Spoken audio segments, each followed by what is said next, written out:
सत्संग जी, प्यार से कहना धन का जी। आज तीसरे दिन 76 निरंकारी सत्समागम के, जहाँ पिछले इतने दिनों से आप सब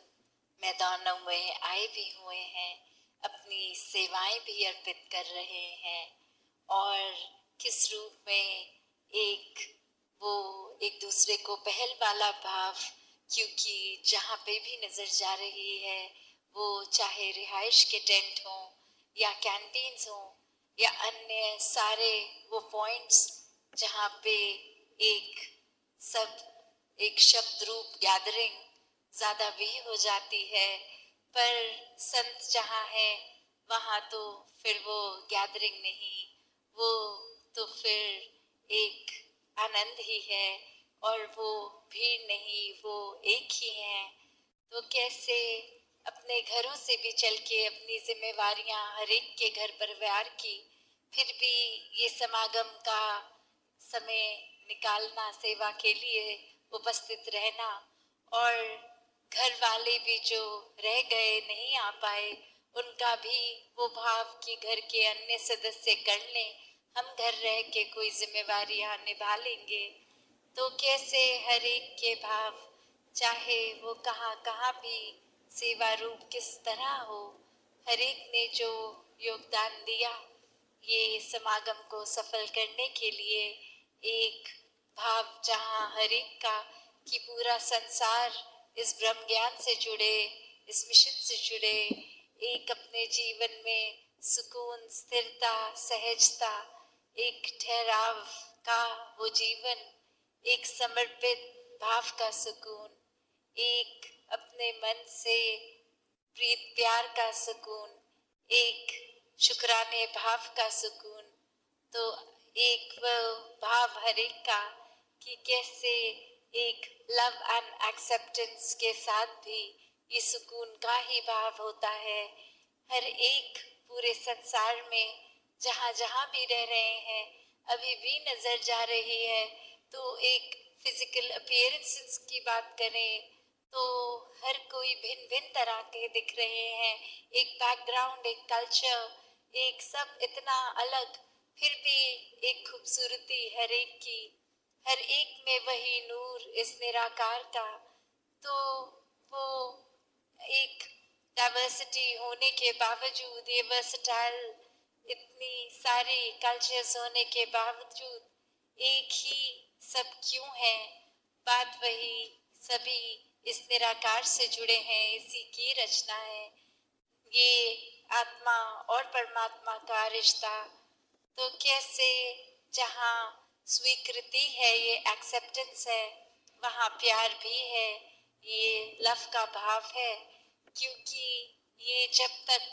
प्यार और एक्सेप्टेंस नहीं होगी ये सुकून भी आने वाला नहीं है। तो कैसे एक एक्सेप्टेंस क्या जो भाव मन में हर एक के है, वो यही कि एक जजमेंटल नहीं होंगे किसी के लिए, हर कोई महान है अपनी संस्कृति जिस तरह की रख रहे हैं। अगर हमारे एक उठना बैठना खाना पीना एक आकार से अलग दिखने वाले भी हैं, तो भी वो कारण नहीं है नफरत का, पर प्यार का ही है। क्योंकि जहाँ ये बात आ गई कि परमात्मा का ही अक्स है सब, एक यही रिफ्लेक्शन है, तो फिर एक स्वयं को सुपीरियर और दूसरे को इंफीरियर मानने वाले मन तो होगा नहीं, क्योंकि ये रचना ही इस कादर की जो कुदरत है, ये रचनहार एक है, और ये कुदरत कितनी भी अलग दिखे वो खूबसूरती का ही प्रतीक है। और ऐसे ही हम अगर स्वभावों की भी बात करते हैं, चाहे वो घर परिवार या दोस्त मित्र, कोई भी हमारा दायरा, किसी का भी स्वभाव किसी से मेल नहीं खाता, पर फिर भी वो प्यार ही होता है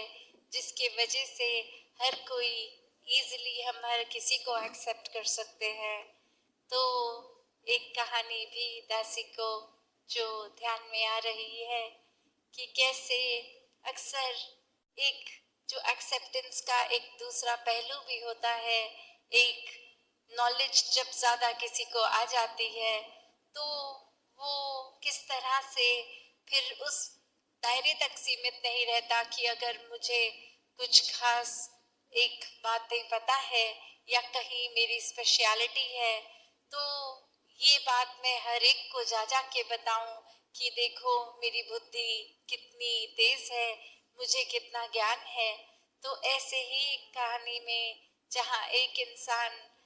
हमेशा हर दिन उसी ताक में रहता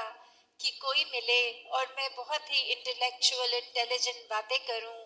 ताकि वो देखे कि कैसे मुझ में इतनी एक ज्ञान है, इतनी सोच है। और वहीं एक दिन एक भी इंसान उसे नहीं मिलता और मिलता क्या है, एक छोटा सा बच्चा जो अंधेरे में एक दिया लेके कहीं जा रहा है। और वही उस बच्चे को ही अब पकड़ लिया गया और कहा कि ये रोशनी इस दिए में आपने अगर जब जलाया था दिया तो आई, तो इससे पहले कहाँ थी ये रोशनी और अब ये कहाँ से उपज है इसका। तो वो बच्चा फटाफट वो दिए को बुझा देता है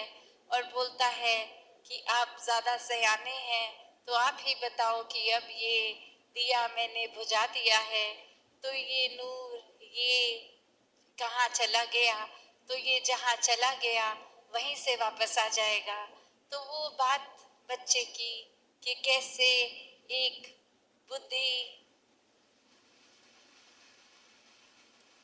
जो बुद्धि एक सोचवान अपने आप को जो समझता है और वहीं उसकी बुद्धि भी वहां समाप्त हो गई। एक इंटेलिजेंस पे जो वो हावी अहंकार वो खत्म और वहीं उस बच्चे के चरण स्पर्श कि ये एक हमें वो नहीं देखना कि ये शिक्षा कौन दे रहा है, क्या उनके जीवन में वो बातें लागू हैं जो वो कह रहे हैं, पर ये शिक्षा कहाँ है क्या है। तो बात वही कि ये तो कण कण से शिक्षा है क्योंकि परमात्मा ही कण कण में है, ये निराकार पूरे ब्रह्मांड या ब्रह्मांडों में भी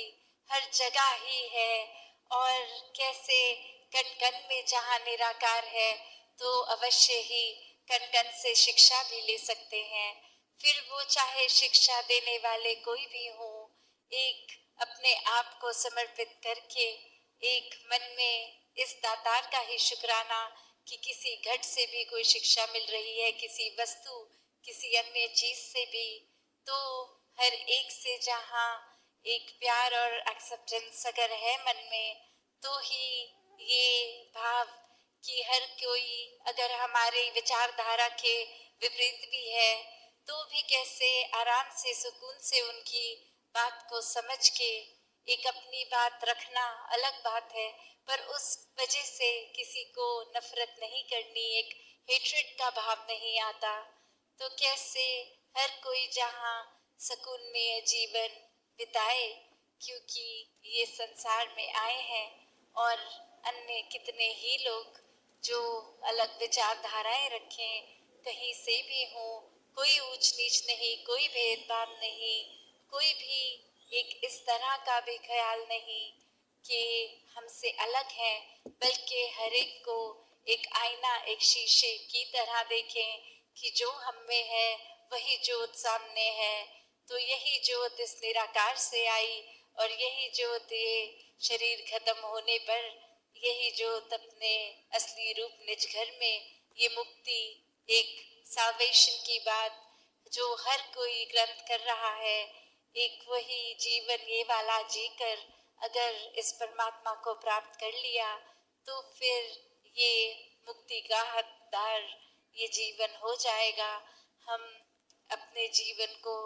फिर एक लाभदायक रूप में एक सदुपयोगी जीवन, एक संतमति से युक्त जीवन, एक वरदानीय रूप का जीवन जी सकते हैं। तो एक इंसान है तो इंसानियत का भाव स्वयं ही आ जाएगा जब वे परमात्मा इस मन में बसा है। तो दासी और शब्दों का सहारा ना लेके यही बात कि फिर से आप सभी का शुक्राना जो आए भी जो नहीं भी आ पाए, ये व्यवस्था के रूप में चाहे कैसी थी कैसी नहीं थी, उस पे एक फोकस नहीं, फोकस असली बात पे कि इस निराकार पे ही रहेंगे। और जो चाहे सेवा कहीं लगी हो, वहाँ पे भी एक मन को स्थिर रख के एक सुकून के साथ ही हर कोई जिस तरह खुशियों से इधर आए हैं, अब जाते समय भी अपने घर वो आनंद, वो ब्लिस, वो सुकून लेकर जाए, पूरे संसार में ये सुकून बांटे।